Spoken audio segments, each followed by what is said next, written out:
Hi everyone. I'm Madhavi Reddy. I'm certified financial planner. So ఈ video అయితే చాలా ఇంపార్టెంట్ అండి. బికాజ్ ఎక్కడ చూసినా అన్సర్టనిటీ అనేది కనిపిస్తుంది. Either businesses are affecting by this war, by the supply chain disruptions of crude oil or gas. Everywhere we can see from the April onwards, you can see all prices are on inflated and inflation is on high. మీరు ఏది కొనాలన్నా ఎక్కడికి వెళ్ళాలన్నా చాలా expensive అనేది మనకు కనిపిస్తూ ఉంటుంది. So be very cautious and anywhere. మనం రీసెంట్గా చూసాం ఆర్కల్లో 12,000 ఎంప్లాయీస్ని ఒక్క మెయిల్తో అంతా కూడా వాళ్ళ జాబ్ అనేది, అంటే ఇట్స్ నాట్ జాబ్ అంటే హై పేయింగ్ జాబ్స్ లేకపోతే హై శాలరీ జాబ్స్ సెక్యూరిటీ ఇస్తాయి అనేది అస్సలు కాదు అని ఇప్పుడు మనకు అర్థమవుతుందండి. It's only your savings, your investments, your assets మిమ్మల్ని సేఫ్గా ఇలాంటి అన్సర్టనిటీస్ నుంచి సేవ్ చేయగలవు. But not on your high paying jobs అనేవి మనకి ఎప్పటికీ సెక్యూరిటీ అనేది కంప్లీట్గా ఇవ్వలేవండి. ఐదర్ ఇట్ ఈస్ జాబ్ కానీ బిజినెస్ కానీ. So better we should make a note by taking this as an example, as an lesson. మనం ఏం చేయాలంటే ఒక 6 months no income zone or no, అంటే మనకు ఆ ఇన్కమ్ లేకపోతే 6 months వరకు ఎలా మనం సర్వైవ్ అవ్వగలుగుతాము, దానికి ప్లానింగ్ కానీ మనం చేసుకున్నట్లయితే ఎనీ కైండ్ ఆఫ్ అన్సర్టనిటీ ఎలా అయినా మనం రెసిలియంట్గా దాన్ని మనము ఫేస్ చేయగలుగుతాం అండి. దానికి కావాల్సినవి ఏంటంటే చాలా ఈజీ అండి. అంటే you have to invest few things for longer period. కానీ అన్ని లాంగ్ టర్మ్ కోసమే మనం ఇన్వెస్ట్ చేయకూడదండి.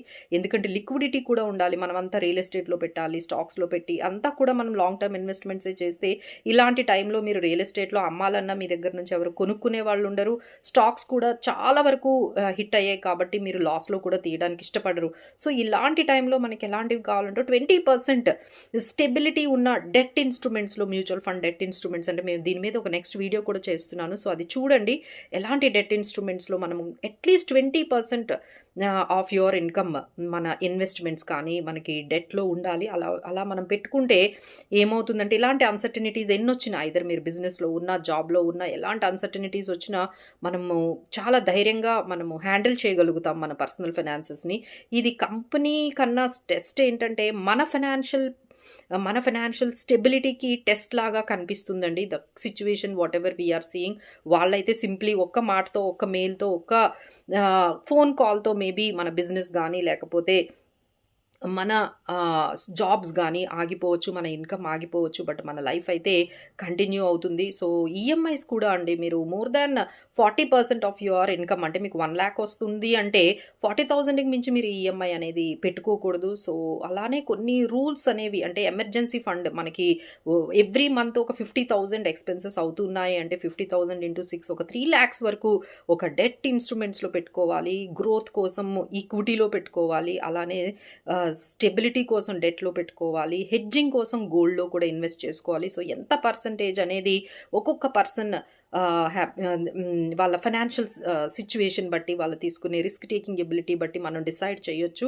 So any kind of financial decisions, మీరు ఎలాంటి ఎక్స్పెరిమెంట్స్ ఈ టైంలో అస్సలు చేయకండి. ఏం డెసిషన్స్ తీసుకోవాలన్నా, ఎలాంటి ఫైనాన్షియల్ కమిట్మెంట్స్కి వెళ్ళాలన్నా బెటర్ యూ అప్రోచ్ మీ ఫైనాన్షియల్ అడ్వైజర్ని కానీ లేకపోతే మమ్మల్ని కానీ ఒక్కసారి కన్సల్ట్ చేసి కన్సర్న్స్ అన్నీ కూడా మనం తెలుసుకున్న తర్వాతనే ఎలాంటి మనం స్టెప్స్ అయినా వేయొచ్చండి. ఇంకా ఇంపార్టెంట్ విషయం ఏంటంటే don't rely on your health అంటే మీ ఆర్గనైజేషన్స్ ఇచ్చే హెల్త్ ఇన్సూరెన్స్ల మీద కానీ వాళ్ళు ఇచ్చే లైఫ్ ఇన్సూరెన్స్ల మీద అస్సలు డిపెండ్ అవ్వకండి. మెయింటైన్ యువర్ ఓన్ హెల్త్ ఇన్సూరెన్స్ని మీరు ఓన్గా మెయింటైన్ చేయండి. అది కూడా 10 లక్షలు 20 లక్షలు సరిపోదు. సో ఎక్కువగానే మీ మొత్తం ఫ్యామిలీకి ఒక 40-50 lakhs అనేది హెల్త్ ఇన్సూరెన్స్ అనేది మెయింటైన్ చేయండి.